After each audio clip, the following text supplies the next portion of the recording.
بسم اللہ الرحمن الرحیم۔ السلام علیکم ناظرین، آپ اپنا پسندیدہ یوٹیوب چینل دیکھ رہے ہیں حقیقت کی آواز۔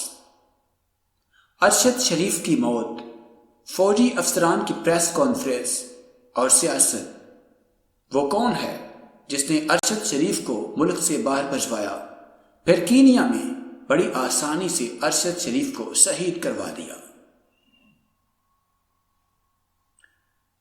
اس ویڈیو کی مزید تفصیلات ابھی جاری ہیں۔ آپ سے گزارش ہے کہ چینل کو سبسکرائب کر کے بیل کے نشان کو دبا دیں۔ اس ویڈیو کو لائک کرنے کے ساتھ ساتھ کمنٹ باکس میں ایک اچھے سے کومنٹ کا اضافہ ضرور کریں۔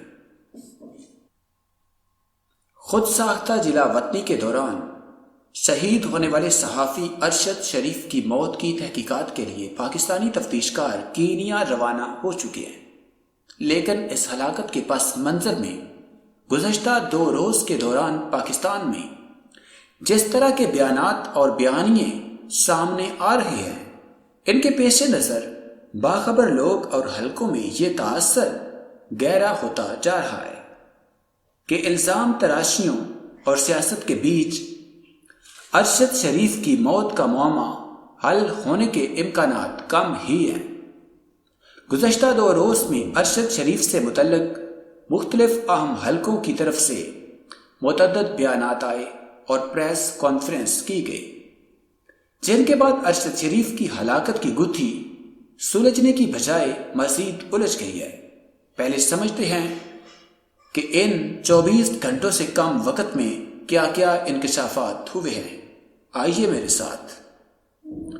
سابق حکومت کی کابینہ کا حصہ رہنے والے فیصل واڈا نے 2 روز قبل دعویٰ کیا تھا کہ صحافی ارشد شریف کو کینیا میں قتل کیا گیا، جس کی منصوبہ بندی پاکستان میں ہوئی۔ انہوں نے یہ بھی دعویٰ کیا کہ قتل سے پہلے ارشد شریف پاکستان کی اسٹیبلشمنٹ سے رابطے میں تھے، اور یہ کہ ارشد شریف کے قتل میں اسٹیبلشمنٹ کا کوئی کردار نہیں۔ انہوں نے مزید کہا کہ ارشد ملک واپس آنے کے خواہش مند تھے۔ انہوں نے کہا کہ میرے پاس فون میں شواہد موجود ہیں، میں فون کا فرانسک آڈٹ کروانے کے لیے تیار ہوں۔ انہوں نے کہا کہ قتل کی سازش تیار کرنے والے پاکستان میں ہیں، ارشد شریف کا موبائل فون یا لیپ ٹاپ نہیں ملے گا، شواہد مٹا دیے گئے ہیں۔ ارشد شریف نے ان لوگوں پر اعتبار کیا جنہوں نے پہلے اسے دبئی اور پھر کینیا کا رخ دکھایا۔ فیصل واڈا سے جب پریس کانفرنس میں موجود صحافیوں نے سازش کرنے والوں کا نام لینے پر اصرار کیا تو ان کا کہنا تھا کہ میں سب نام آنے والے دنوں میں لوں گا۔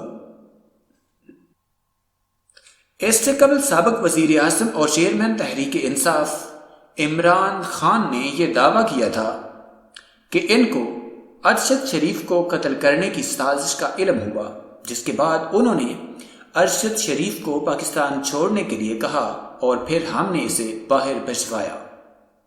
ان کے اس بیان کے بعد بھی ارشد شریف کے ملک سے باہر جانے اور انہیں ملنے والی مبینہ دھمکیوں کی بازگشت سنائی دی۔ اس کے علاوہ اس خط کی بات بھی کی گئی جو انہوں نے صدر عارف علوی کو لکھا تھا۔ صدر پاکستان عارف علوی نے 2 روز قبل ارشد شریف کی والدہ سے ملاقات میں ایک خط کا ذکر کیا تھا۔ یہ ذکر اس وقت ہوا جب وہ تعزیت کے لیے ارشد شریف کی والدہ سے ملے۔ صدر پاکستان اور ارشد شریف کے اہل خانہ کے ساتھ ہونے والی اس گفتگو کی ایک ویڈیو میں انہیں یہ کہتے ہوئے سنا جا سکتا ہے کہ ارشد شریف نے انہیں اپنی جان کو لاحق خطرات سے آگاہ کیا تھا اور انہوں نے یہ خط وزیر اعظم کے دفتر پہنچا دیا تھا۔ تاہم ان کے مطابق وزیر اعظم ہاؤس کی جانب سے انہیں سیکیورٹی فراہم کرنے کے لیے عملی طور پر کچھ نہیں کیا گیا۔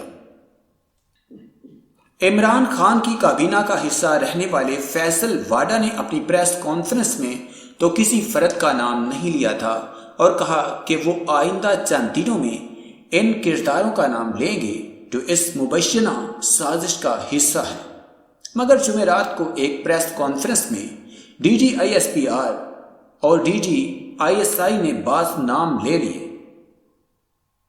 ان میں خیبر پختونخوا کے وزیر اعلیٰ Mahmood Khan, ARY news کے مالک Salman Iqbal, ARY news کے ڈائریکٹر نیوز عماد یوسف اور وہ 2 بھائی شامل ہیں جن کے پاس ارشد شریف کینیا میں رہائش پذیر تھے، اور جن میں سے ایک خرم اقبال وہ گاڑی ڈرائیو کر رہے تھے جن میں ارشد شریف کو شہید کیا گیا۔ تاہم D G I S P R نے فیصل واڈا کی پریس کانفرنس کے حوالے سے پوچھے گئے سوال کے جواب میں یہ واضح کیا کہ وہ ان کی ذاتی رائے پر تبصرہ نہیں کرنا چاہتے۔ D G I S P R نے پریس کانفرنس میں اب تک ہونے والی تحقیقات کا حوالہ دیتے ہوئے کہا کہ ارشد شریف کا ہمارے ادارے سے رابطہ تھا، انہوں نے ہمارے ایک جرنل سے رابطہ رکھا۔